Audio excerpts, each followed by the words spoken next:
Assalamualaikum warahmatullahi wabarakatuh. Saya Irman Sudirman. Selamat datang di channel saya.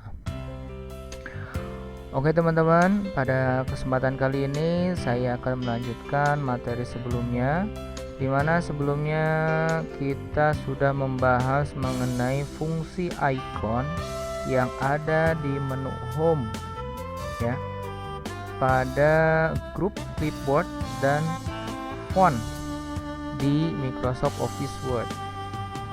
Nah, kebetulan yang saya gunakan sekarang adalah Microsoft Office Word versi 2016. Tapi jangan khawatir bagi teman-teman yang menggunakan Microsoft Word versi di bawahnya 2007, 2010, 2013 itu untuk penjelasan ini hampir sama. Jadi tidak ada perbedaan. Oke, karena materi sebelumnya tentang icon yang ada di menu clipboard dan font ini sudah kita bahas. Nah, pada kesempatan kali ini saya akan membahas fungsi icon yang ada di menu paragraf dan editing. Nah, kenapa yang style ini kita lewat penjelasannya? Ini hanya memformat tulisan saja dan ini jarang digunakan biasanya. Oke, langsung saja kita simak video penjelasan tentang fungsi icon pada grup paragraf dan editing.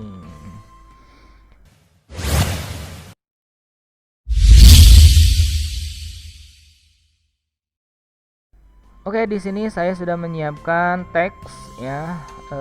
Silakan bagi teman-teman yang belum melihat atau menyaksikan video sebelumnya, silakan bisa klik tanda seru di atas untuk melihat video sebelumnya. Nah, di sini saya sudah menyiapkan teks ya. Kita bahas satu-satu fungsi dari icon yang ada di menu paragraf, di grup paragraf. Oke, yang pertama. Contoh untuk yang pertama ini namanya bullets. Nah, bullets itu fungsinya untuk memberikan tanda pada tulisan. Ya, contoh kita buat list nama dulu di sini ya. Kita buat list nama, contohnya seperti ini ya. Di sini ada list nama. Ada Irman, ada Dede, ada Ade, ada Siti, ada Dera, ada Isti, Fatimah, dan seterusnya. Nah, contoh di sini bullet itu kita pertama blok dulu mana yang akan diberikan bullet ya. Kemudian klik bullet. Nah, maka akan ada tanda seperti ini. Nah, tanda seperti ini tidak baku, tidak harus seperti ini, tapi banyak pilihan, tinggal kalian klik tanda panahnya. Nah, di situ ada banyak pilihan. Ya, ada tanda checklist, tanda panah, dan seterusnya. Kalau misalkan kalian ingin mengganti bullets ini atau simbol ini dengan yang lain, silahkan kalian define new bullets. Nah, tinggal kalian pilih simbol. Nah, di sini banyak ya, tinggal kalian pilih sesuai dengan yang kalian inginkan. Nah, ini ya, sesuai. Nah, banyak ya. Nah, itu fungsi dari bullets. Nah, kalau yang numbering yang selanjutnya di sini ada numbering. Nah, ini numbering ini fungsinya untuk memberikan number ya di tulisan. Contoh ini tadi bullet. Selanjutnya silakan kalian blok ya, kemudian pilih numbering. Maka dia akan berubah menjadi angka ya, ini. Kemudian angka ini juga tidak baku, tidak seperti ini, bisa kalian pilih dengan mengklik tanda panah yang di bawahnya. Kemudian pilih sesuai dengan yang kalian inginkan. Ada 1, 2, 3 Romawi, ada ABC huruf kapital, ada ABC huruf kecil, dan seterusnya. Tinggal kalian pilih sesuai dengan keinginan kalian. Nah, itu mengenai bullet dan numbering. Selanjutnya kita akan membahas mengenai discrete indents ya, decrease indent. Nah, decrease indent ini fungsinya untuk memajukan memundurkan paragraf satu langkah ke belakang ya. Contoh ini ya, kita kalau ini saya rasa tidak bisa dipundurkan ya, karena sudah mentok ini sudah mentok di ujung ya. Yang sebelahnya kita coba increase indent. Nah, ini untuk memajukan satu langkah ke depan satu paragraf. Nah, contoh seperti ini ya, ke depan terus sesuai dengan yang diinginkan. Kalau decrease indent itu untuk memundurkan. Nah, seperti ini contohnya. Nah, ya. Seperti itu. Kemudian di pinggirnya ada yang namanya sort. Nah, sort itu untuk untuk mengalfabetkan atau mengurutkan berdasarkan alfabet. Contoh ya, kita buat dulu list nama seperti yang tadi kita buat. Kita sudah buat seperti ini. Karena ini kan tidak berurutan berdasarkan alfabet ya. Ada I duluan, D, huruf A, huruf depannya. Harusnya di sini A dulu ya. AD, kemudian DD, Dera, ya, Irman, Isti, Fatimah dulu. Nah, pokoknya gitu ya, berurutan. Nah, supaya otomatis tinggal kita blok saja, di blok, kemudian klik tanda sort ini A ke bawah Z, maka dia akan otomatis mengurutkan sendiri. Klik, kemudian oke saja, kita pilih ascending. Kalau descending itu urutannya kebalik dari Z ke A ya. Contoh ascending, oke. Maka dia akan mengurutkan sendiri ya, namanya sesuai dengan alfabet ya. Nah, itu. Kemudian paragraf itu untuk menandai. Nah, seperti ini. Ada berapa paragraf? Nah, di sini contoh ada 1 2 3 4 5 6 7 8 9 10 11 dengan yang di sini. Kita hilangkan. Nah, ini show in paragraph ya. Jadi untuk melihat di sini ada berapa paragraf. Nah, itu untuk memunculkan tandanya seperti ini. Ini berarti 1 paragraf, 2 paragraf, 3 paragraf dan seterusnya. Selanjutnya ada icon align left, itu untuk merata kirikan seperti ini. Ini rata kiri ya, rata kiri kanan. Kita coba rata kiri ya menggunakan left align left. Nah, itu kita lihat sebelah kirinya rata, sebelah ini tulisannya rata ya sebelah kirinya, sedangkan sebelah kanannya tidak beraturan seperti ini. Nah, itu align left. Nah, kemudian ada center. Kalau center itu untuk menyimpan tulisan di tengah. Contoh, kita ini kan ini oleh Ardianto Harahap, itu di sebelah kiri rata kiri ya, menggunakan rata kiri. Kalau di tengah gunakan center. Ya, seperti ini. Maka dia akan beralih tulisannya ke tengah. Ini juga sama, kalau misalnya mau disimpan di tengah, nah seperti ini ya. Maka dia akan di tengah. Ya, kita ini di rata kirikan saja yang olehnya, ininya kita simpan di tengah yang menggunakan center.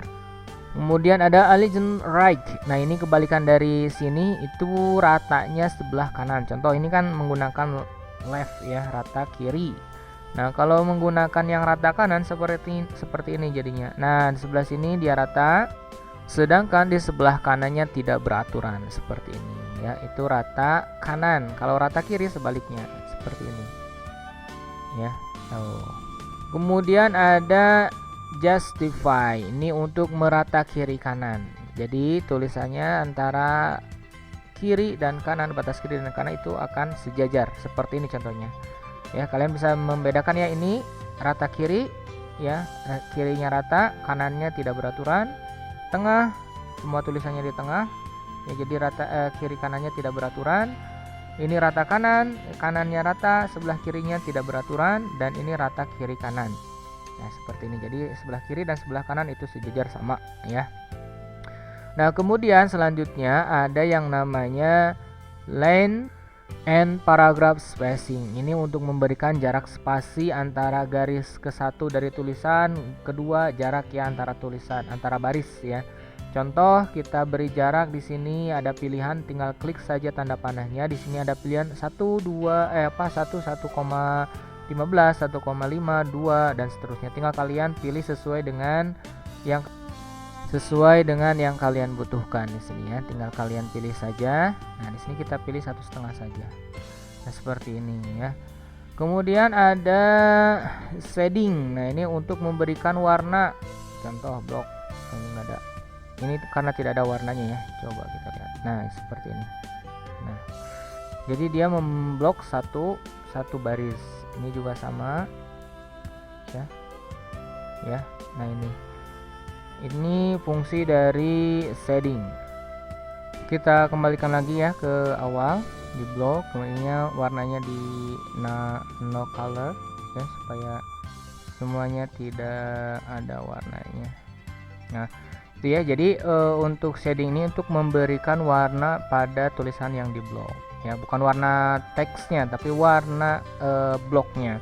Kemudian di sini ada yang namanya border. Kalau border itu fungsinya untuk memberikan garis pada tabel. Kebetulan di sini tidak ada tabelnya, jadi tidak bisa diberikan warna ya. Kalau misalkan ada tabel nanti kita akan praktekkan di video selanjutnya.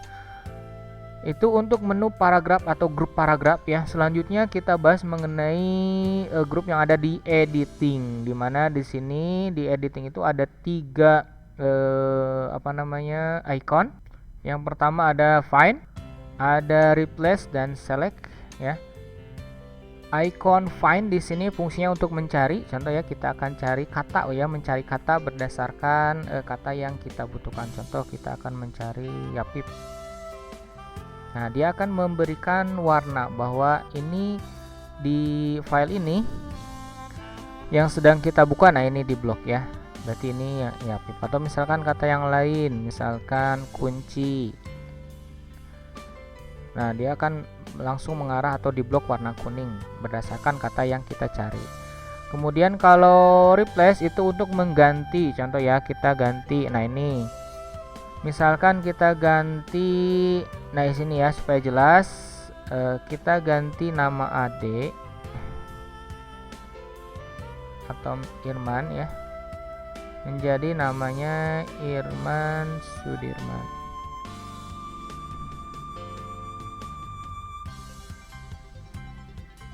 Kita klik replace, ketemu ini nama Irman tuh di blok replace.